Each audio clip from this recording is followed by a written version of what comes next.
سب کیا اس نے آپ ہی ہے، مگر پھر بھی اس کو سلام ہے، اس کو سجدہ ہے۔ تسلیم و رضا کا یہ سجدہ دنیا کو صرف ایک دفعہ ہی نظر آیا ہے۔ اس تسلیم و رضا کا ایک حصہ جو ہے وہ حضرت اسماعیل علیہ السلام کا ایک واقعہ ہے، جب باپ کو بیٹے کی قربانی کے لیے اللہ کا حکم بتایا گیا ہے۔ یہاں کسی بیٹے کو نہیں بتایا گیا، یہاں کسی کو کچھ نہیں بتایا گیا کہ کون قربانی مانگ رہا ہے۔ یہاں پہ ایک انسان خود تو محترم ہے اور ایک اور انسان کو بھی بتایا گیا، مگر سب کو محترم نہیں کہا۔ جتنے بھی ساتھی ہیں ان کو خاموش رکھا۔ ان ساتھیوں کو عقیدے کی نسبت سے قربانی ملی اور آپ کو مشاہدے کے دم سے یہ واقعہ ملا، اور آپ کے مشاہدے کی گواہی ہے کہ آج میں اپنے خون سے گواہی دیتا ہوں کہ اللہ ایک ہے اور اللہ کے حبیب صلی اللہ علیہ وسلم سچے ہیں۔ یہ ایک مقام ہے جس کو آپ ہر انداز سے سوچو۔ آج اس غم کا سوچنے والے، ماننے والے اس ذات سے رجوع کریں اور کہیں کہ آپ کو اپنے اسی صبر اور رضا اور تسلیم و رضا کا واسطہ ہے کہ اس انداز سے کوئی چیز عطا ہو جائے۔ تسلیم و رضا کا مطلب یہ ہے کہ جہاں بظاہر ابتلا ہو وہاں شکریہ ہو۔ عام آدمی کے لیے اسلام میں حکم ہے کہ صبر کر، مثلا کوئی واقعہ ہو گیا تو صبر کر، اللہ تیرے ساتھ ہے، وہ صبر کرنے والوں کے ساتھ ہے۔ اور جب مقرب آئے گا وہاں صبر کا مقام نہیں ہے، وہاں شکر ہی شکر ہے۔ گویا کہ مقرب پہ ایک ایسا مقام آتا ہے کہ تقدیر بھی اور کاتب تقدیر بھی ساتھ ہوتے ہیں، خود مقدر ساتھ ہے اور خود اپنی طرف سے ہے۔ اور سب سے بڑی بات جو میں کہہ رہا تھا کہ یہ سجدہ شبیلی ہے، انہی کے پاس سیف ہے، انہی کے پاس جد الہی ہے اور انہی کے پاس ذوالفقار کی طاقت ہے۔ گویا کہ اب تمہیں ایک اور بات سمجھ آئے گی کہ طاقت اور قوت میں امام پاک علیہ السلام اس سے بڑے ہیں جو کہ مقابلے میں ہیں، لیکن تسلیم کا مقام ہے کہ طاقت استعمال نہیں کرنی، قوت جد الہی استعمال نہیں کرنی۔ یہ ہے صبر و رضا کا مقام۔ صبر و رضا یہ ہے کہ انہوں نے اپنے تمام افعال اور تمام ممکنہ قوا اللہ کی ذات کے سامنے تسلیم و رضا میں رکھ دیے کہ یہ تلوار ہے، لیکن آپ کا حکم نہیں ہے تو یہ لیں تلوار۔ تلوار کا معنی ہے اٹیک کرنے کی صلاحیت، ڈھال کا معنی ہے ڈیفنس کرنے کی صلاحیت۔ دونوں چیزیں اللہ پہ نثار کرتے ہیں۔ If you so intend, then so is my will۔ یعنی اگر اللہ کی یہ خواہش ہے تو یہی ہماری خواہش ہے۔ گویا کہ اس مقام سے، تسلیم و رضا کے مقام سے گزرنا اتنی خاموشی کے ساتھ اور اتنے یقین کے ساتھ گزرنا ناممکن ہے جب تک مشاہدہ نہ ہو۔ گویا کہ چلنے والا جو ہے وہ چلانے والے کے ساتھ اسی کے پاس چل کے جا رہا ہے جو خود چلنے والے کے ساتھ ہے، جو اس کی اپنی منزل بھی ہے۔ گویا کہ اس سفر میں منزل جو ہوتی ہے وہ مسافر کے ہم سفر ہو جاتی ہے۔ یہ وہ سفر ہے، شہادت کا سفر ہے۔ شہادت کا سفر کون سا ہے؟ جس میں منزل جو ہے مسافر کے ہم سفر ہے۔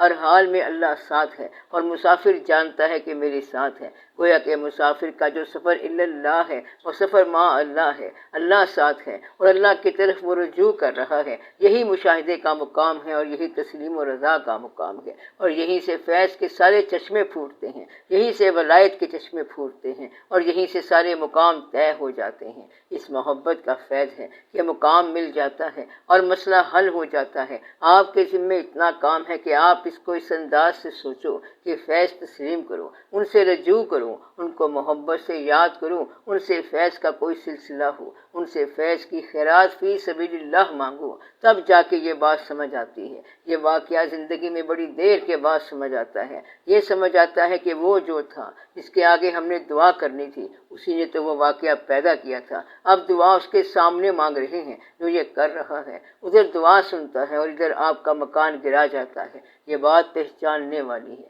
جب آپ کو یہ پتہ چل جائے کہ سب کرنے والا وہی ہے تو پھر لطف لو، پھر کہو کہ اگر آپ کی یہی رضا ہے تو ہماری بھی یہی رضا ہے۔ یہاں سے تسلیم شروع ہو جاتی ہے کہ اگر تیری یہی رضا ہے تو ہماری بھی یہی رضا ہے۔ بس آپ کو یقین ہو جائے کہ اسی کی رضا ہے۔ کچھ عرصے کے بعد یہ سمجھ آ جاتی ہے۔ پہلے آپ کو بیٹیاں دیتا ہے، پھر ان کی شادی کے مسائل پیدا کرتا ہے، پھر آپ دعا کرتے رہتے ہو۔ کیا اس کو یاد نہیں؟ یاد ہے، اس کو مسائل کا پتہ ہے۔ بہرحال دعا مانگنا آپ کے لیے شرعی ضرورت ہو جاتی ہے۔ اگر آپ تسلیم کے ساتھ چلو تو وہ اور سبب بنا دے گا۔ جس طرح آپ کی زندگی میں سبب بنے ہیں آپ کے زمانے میں سبب بنے ہیں، اور اللہ تعالیٰ کے لیے تو ہر زمانہ ایک ہی زمانہ ہے، وہ کوئی نہ کوئی سبب بنا دے گا۔ آپ خود ہی اندیشہ پیدا کرتے ہو، پہلے آپ سامان اکٹھا کرتے ہو اور پھر لازمی بات ہے کہ کوئی سامان لینے والا آ جائے گا، اس لیے کسی لمبے چوڑے انتظامات کی ضرورت نہیں ہے، بس اللہ کے فضل پر بھروسہ لے کے چلو۔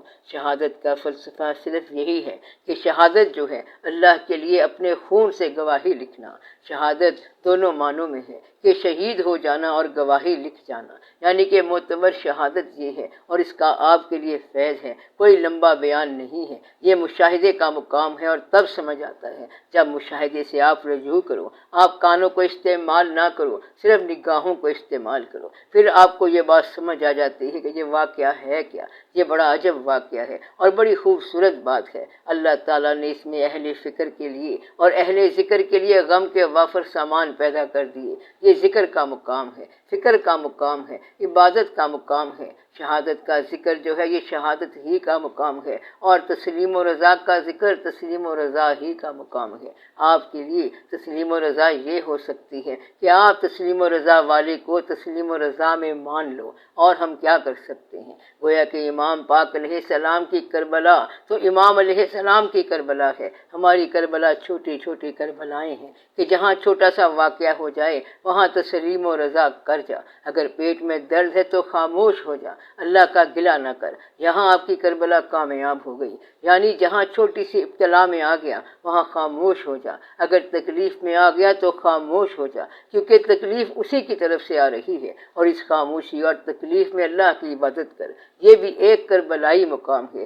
اس لیے جب آپ اپنی کربلا سے گزر رہے ہوں تو پھر شہنشاہ کربلا کا واقعہ آپ کی نگاہوں میں ہو، اور اگر وہاں خاموش ہو جاؤ تو آپ کو فیض مل جائے گا۔ زندگی کے ہر راستے میں آپ کو کربلا ملتی ہے، کرب و بلا ملتے ہیں، جہاں ایسی کربلا ہو وہاں اس کربلا کا واسطہ ہے خاموشی سے گزر جاؤ، پھر آپ کو تسلیم و رضا کے تمام فیوز مل جاتے ہیں۔ فیوز کیا ہیں؟ اس کربلا کے مالک سے نسبت یہ فیض ہے، فیض کی کوئی ڈیفینیشن نہیں دیتے۔ تسلیم کا مطلب یہ ہے کہ حرف آرزو نہ رہے، بس یہ یاد رکھنا۔ تسلیم کا مطلب کیا ہے؟ حرف آرزو نہ رہے اور مزاج آرزو بھی نہ رہے، بس انسان اتنا خاموش ہو جائے کہ حرف آرزو نہ رہے، اسے کہے کہ کیا چاہتے ہو تو وہ کہے کہ یہی چاہتا ہوں جو آپ کی مرضی ہے، اور اللہ اپنی مرضی کرتا جا رہا ہے، وہ جو کرتا جا رہا ہے اس کو مانتے چلے جاؤ، بس یہی آپ کی عبادت ہے اور یہی فیض ہے۔ اس لیے جب آپ اللہ تعالیٰ کا سجدہ کرتے ہیں تو یہ کہو کہ میں نے تمام گلے ختم کر دیے اور آرزوئیں آپ کے حوالے کر دیں، میری ضرورتیں آپ بہتر جانتے ہیں، میرے حالات آپ پر بہتر آشکار ہیں، علاج میرے بس میں نہیں، علاج بھی آپ بہتر جانتے ہیں، اور ہم آپ کے بندے ہیں، ہم پہ مہربانی فرمائیں، وہ خود ہی مہربانی فرماتا ہے۔ اس لیے آپ اس پہ غور کرو۔ یہ دونوں سوال اصل میں ایک ہی سوال تھے کہ ازلی شقی وہ ہے جس کو میدان کربلا میں نواسۂ رسول صلی اللہ علیہ وآلہ وسلم نظر نہیں آیا۔ یہ عجیب بات ہے، یہ ازلی بات تھی، اس لیے دنیا میں جتنے واقعات ہو رہے ہیں یہ ازلی ہیں۔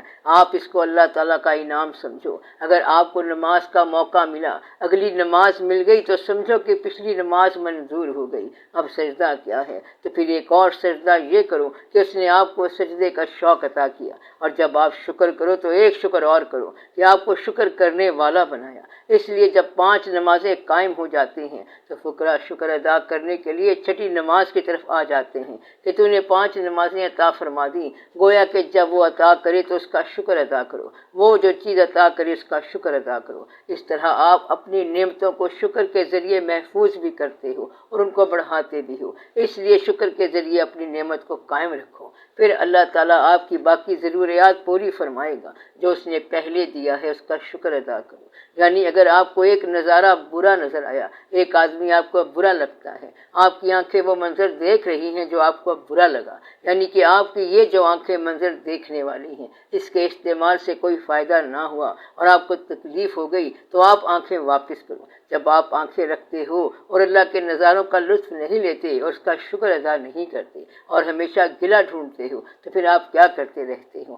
آپ کو ذہن ملا، اگر یہ کفر کی طرف مائل ہے تو ذہن واپس کر دو، پھر یادداشت فراموش ہو جائے گی۔ آپ کو زبان ملی ہے اور یہ زبان گلہ ہی کرتی رہتی ہے، کبھی شکر بھی نہیں کرتی اور اللہ کی تسبیح بھی بیان نہیں کرتی، اللہ کا نام نہیں لیتی ہے، تو اگر آپ کی گویائی سلب ہو گئی تو آپ چیخیں مارو گے۔ اگر آپ کو 4 پیسے ملے ہیں تو اس کا حصہ اسے دو اور اپنا حصہ اپنے پاس رکھو، اس طرح آپ کو نیکی کی توفیق مل جائے گی۔ اپنی اولاد کا شکریہ ادا کرو، اپنے ماحول کا شکریہ ادا کرو اور ہر حال میں اپنے ساتھ رحم کیا کرو۔ اپنے آپ کو مشکل میں نہ ڈالو، جہاں جس جگہ تکلیف ہو رہی ہے اس کے بالکل ساتھ ہی دوسرے نقطے پر راحت ہے، آپ بالکل دور نہیں، کیونکہ یہیں پہ عین راحت ہے، یعنی جہاں آپ گلہ کر رہے ہیں وہیں شکر کا مقام ہے، جہاں آپ صبر کر رہے ہو وہیں سجدے کا مقام ہے اور صبر کو بالکل شکر بنانے کا مقام ہے۔ گھبرانے والی کوئی بات نہیں ہے، یہ بڑے غور والی بات ہے کہ جب آپ اپنی استعداد کو دیکھتے ہیں،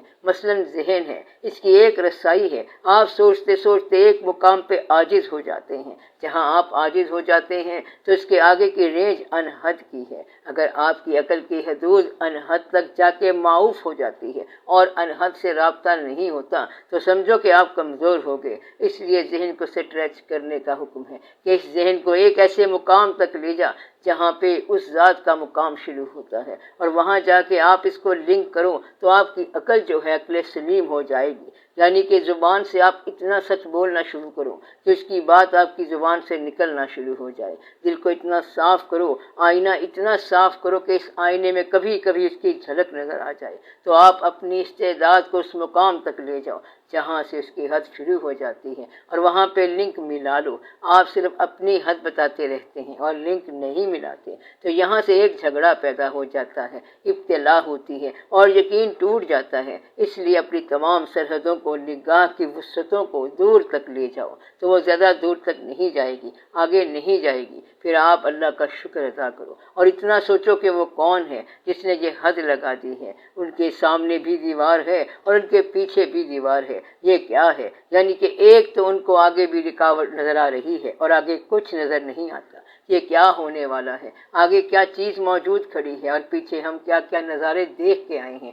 دونوں طرف دیواریں ہیں۔ اللہ کریم فرماتا ہے کہ اپنے آپ پہ غور کرو، اس آئینے میں دیکھو کہ تمہارے پاس کیا کیا نعمتیں ہیں، ان نعمتوں کی آپ ذرا سٹریچ کر کے دیکھو، تو پھر آپ کو خیال آئے گا کہ کون ہے جو دیوار بنا ہوا ہے۔ جب آپ اس مقام پہ آؤ گے تو سادہ سا یہ جواب ملے گا کہ جو دیوار بنا رہا ہے وہی تو تجھے آنکھ دے رہا ہے۔ جب یہ سمجھ آ گئی کہ میری آنکھوں کے سامنے دیوار حائل کرنے والا کون ہے تو پتہ چلے گا کہ جس نے آنکھیں دی تھی اس نے دیوار حائل کر دی۔ اب اس کا شکر ادا کرو۔ پھر وہ پوچھتا ہے کہ کون ہے جس نے ہمارے ساتھ یہ واقعہ کیا، ہم اتنے طاقتور تھے، ہمیں کمزور کرنے والا کون ہے؟ وہ کہے گا کہ جس نے طاقتیں دی ہیں اسی نے کمزور کیا۔ اگر وہ ایک ہی ہے تو شکر ادا کر کہ وہ کبھی طاقت دے رہا ہے اور کبھی کمزوری، کبھی بینائی دے رہا ہے اور کبھی بینائی چھین رہا ہے، کبھی زندگی میں لطف دے رہا ہے اور کبھی لطف چھین رہا ہے۔ جس طرح باہر دھوپ اور سایہ ہے اسی طرح آپ کے اندر کبھی سایہ ہے اور کبھی روشنی ہے، آپ کے اندر ہی دھوپ چھاؤں ہے، آپ کے اندر رات دن گزرتے ہیں، کبھی بیٹھے بیٹھے خیال روشن ہو جاتا ہے اور کبھی بیٹھے بیٹھے خیال تاریک ہو جاتا ہے۔ کہتا ہے کہ آج بڑا مغموم ہوں، کیا ہو گیا؟ کہتا ہے کہ سمجھ نہیں آتی، سمجھنے کی ضرورت ہی کوئی نہیں۔ اس نے یہ نہیں کہا کہ آپ کو سمجھ آئے گی، یہ چھوٹا سا دن ہے 24 گھنٹے کا، اس میں روز کے کام روز کر لو۔ اگر آج صحت ذرا کمزور ہے تو اس میں گھبرانے والی کوئی بات نہیں ہے، پچھلی صحتوں کا آج شکر ادا کر، ابھی وقت ہے، ابھی بہت وقت ہے، آج شکر ادا کرو۔ گویا کہ جہاں حد آ جائے اور وہاں پچھلی سرحد کا شکر ادا نہ کیا جائے تو لنک نہیں ملتا۔ اب میری یہ بات بڑے غور سے یاد رکھنا کہ جب حد سامنے آ جائے آپ اتنے ذہین ہو کے بھی مسئلہ حل نہیں کر سکتے، کیونکہ ایک حد آ گئی۔ حد آ گئی تو اپنے ذہن کی رسائیوں کا اب شکر ادا کر، جو پیچھے آپ گزار آئے ہو، جس یقین سے گزار آئے ہو، اب اس کا شکر ادا کرو۔ اس طرح لنک مل جائے گا اور پھر آپ اس حد سے آگے نکل جاؤ گے۔ آپ اس کے انداز سے جب سوچنا شروع کر دو گے تو پھر آپ کے مسائل حل ہو گئے۔ جب آپ اس کے انداز سے سوچنا شروع کر گئے تو سمجھو کہ آپ کے سارے مسائل حل ہو گئے۔ وہ پہلے زبان میں لکنن دیتا ہے، بڑی عجیب سی بات ہے، اور پھر بنا دیا کلیم اللہ۔ اندازہ لگاؤ کہ کیا ایسی بات ہے، کسی کو آخری دم تک پتہ نہ چلا کہ یہ بچہ جو ہے یہ ساری کائنات کا مالک ہے، اور اسے یتیم پیدا فرما دیا، سماج میں تھوڑا سا نظر انداز کر کے پال لیا، اور صداقت کا سب سے بڑا دعویٰ آپ صلی اللہ علیہ وآلہ وسلم ہی کے ذریعے کر دیا، تو وہ ایسے کام کرتا ہے۔ جہاں تمہیں دقت ہو رہی ہے وہیں سے راحت کا راستہ ہے۔ یہی وہ وقت ہے کہ کبھی آپ کو پیار سے بلاتا ہے اور آپ اس کے پاس جاتے ہو، اور کبھی کبھی وہ تکلیف دیتا ہے اور اس تکلیف میں فوراً اللہ کی طرف رجوع کر لیا جائے تو وہ تکلیف ہمیشہ کے لیے سعادت ہی سعادت ہے۔ خدا کا شکر ادا کرو، اس تکلیف کا شکر ادا کرو جس نے تمہیں خدا کی طرف رجوع کروایا۔ شکر کرو اس غم کا جس نے آپ کو اللہ والا بنا دیا۔ شکر کرو ان نامہربانوں کا جنہوں نے اصلی مہربان کی طرف رجوع کرا دیا، گویا کہ اس نامہربان نے اصلی مہربان سے ملا دیا۔ اس لیے اللہ کا شکر ادا کرو کہ اس نے آپ کو اپنے مالک تک لانے کے لیے ایسے ایسے انتظام کیے۔ وہ سمجھتا ہے کہ مبتلا ہوا پڑا ہے، بڑا بیمار ہے، بڑا پریشان ہے، لیکن اس پریشانی کے اندر دنیا کو ہٹا کے اپنا کام کر دیا اور تمہیں اپنا ہمراز بنا لیا، کبھی جگا کے مل گیا اور کبھی سلا کے مل گیا۔ یہ اس کے اپنے کام ہیں، اس لیے آپ اللہ سے اپنا تعلق کبھی فراموش نہ کرنا۔ اللہ کب آپ کے ساتھ ہوتا ہے؟ جب آپ اس کے ساتھ ہوں۔ اللہ کب آپ کو یاد کرتا ہے؟ جب آپ اس کو یاد کر رہے ہوں کہ تم میرا ذکر کرو میں تمہارا ذکر کروں گا، یا تم میرا ذکر اسی وقت کرو گے جب میں کر رہا ہوں گا۔